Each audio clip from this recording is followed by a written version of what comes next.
അംഗീകരിക്കാം. അതേസമയം inductive method, empirical method എന്നൊക്കെ അറിയപ്പെടുന്ന മാനദണ്ഡം അനുസരിച്ചായിരിക്കണം എല്ലാ മേഖലയും വിലയിരുത്തപ്പെടേണ്ടതെന്നും അത്തരം ഒരു മാനദണ്ഡം കൊണ്ടുപോയിച്ചാൽ അവൗദികവും മനുഷ്യേന്ദ്രിയങ്ങൾക്ക് അതീതവുമായ അള്ളാഹുവിനെ അല്ലെങ്കിൽ ഈ ലോകത്തിന്റെ പരമമായ യാഥാർത്ഥ്യത്തെ സ്ഥാപിക്കാൻ കഴിയില്ലെന്നും അതിനാൽ അള്ളാഹു ഇല്ലെന്നും ശാസ്ത്രം വാദിച്ചാൽ അത് ശാസ്ത്രമേഖലയ്ക്ക് പുറത്തു കടക്കുന്നത് കൊണ്ടുള്ള അഭിപ്രായമാണ്.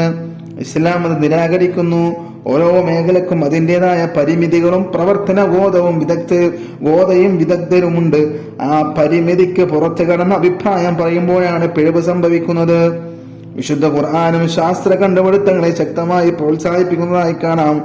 മനുഷ്യബുദ്ധി ഉപയോഗിക്കാനും പുതിയവ കണ്ടെത്താനും ഖുർആൻ ആവശ്യപ്പെടുന്നുമുണ്ട്. വിശദീകരിക്കുന്നില്ല, ഇൻഷാ അല്ലാഹ് നിർത്തുകയാണ്.